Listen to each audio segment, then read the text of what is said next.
Hey, what's going on, ladies and gentlemen? My name is Rage, and we are back today with a Data Mines update here with respect to Blue Marvel, and actually a preview of what his event is going to be looking like. So hopefully you guys are watching this beforehand to help you prepare.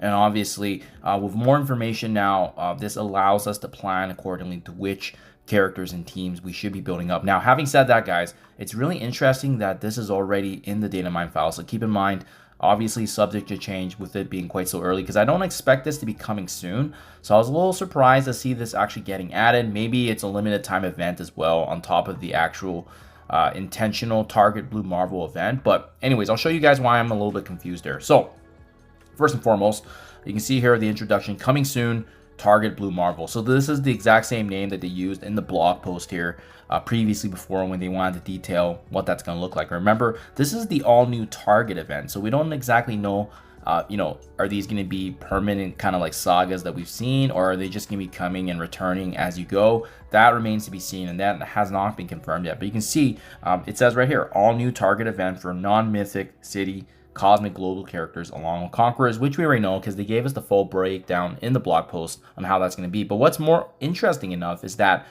there's associated Blue Marvel cards tied back. So remember, the verbiage that they use for cards typically relates to a danger room kind of sort of event where you can select modifiers and whatnot. Now, it's interesting that this was located actually in the same file as that, because it would suggest that this is going to be very similar to a danger room, but it doesn't really make a whole ton of sense because, as you know, and as we know, right, that they've already kind of intentionally broke down how the nodes are going to be. So I guess it could be similar to a Scourge type of event, not so much danger room, but maybe like a Scourge where you can go through and select the modifiers which increase the difficulty overall, because that's kind of how I read it anyways, right? And you'll see this is where now it can give us a bit of insight on which potential characters that we should, and team synergies we should focus on, because those certain teams and characters are going to get actual bonuses, and this could very well help dictate which ones you want to invest in to gain optimal value going through, and obviously pushing forward and towards the unlock of Blue Marvel here. But you'll see here, so for example, on spawn, if you select this modifier, Hellfire Club members are going to gain Safeguard. Shocker and Vulture are going to gain the Insidious trade, which makes them even stronger because they're going to synergize strongly with that Insidious 6 synergy. We have Insidious 6 allies gaining 100% turn meter. That's massive, especially on spawn. On kill, barrier all Insidious allies for 100% HP, plus Safeguard immunity for 2 turns. So it sounds like, Insidious is going to be a very, very important team towards the unlock of Blue Marvel. And like I said, they're also utilized as a raid team, so you're just going to get some optimal value there.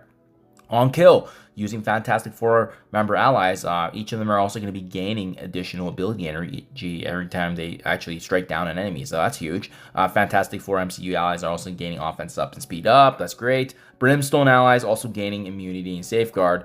On spawn, also generate 6 ability energy for Brimstone, so they might have an issue with energy, maybe that's why it's there to kind of supplement that. And then on kill, Brimstone also gains additional speed bar.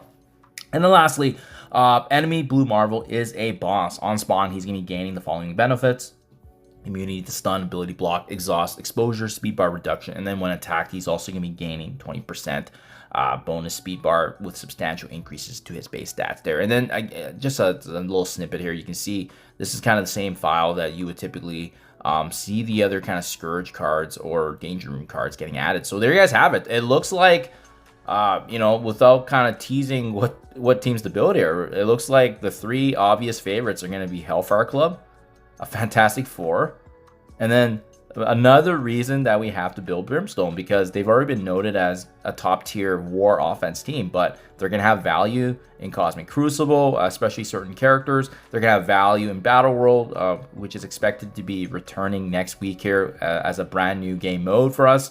And then finally, now we actually see them having some usage and value for Blue Marvel's unlock, guys. So don't use any of your ISO-8 purple 4 yet, because this is telling us exactly what to build, especially since there's bonuses being applied to these 3 teams, guys. So just something to be aware of. It was a really cool leak here, but just a little bit of information beforehand. But again, don't make any decisions yet until the official confirmation of this information is obviously circulated. But it's always interesting to get this in the data mines and obviously get a sneak peek in advance of what to expect. So let me know down in the comments below, guys. Are you excited? I definitely am, but it's just, I know that this event is going to be at least another month from release, just because you think about the way that leaderboard events are situated. I mean, you have to build the ions over time, and even if you're, you know, in the top 20, you're only getting 9 million. You need north of 50 million to bring all the characters to ISO-8 Purple 4. And we haven't even seen ISO-8 Purple 5 yet, right? So that's something to consider, guys. Anyways,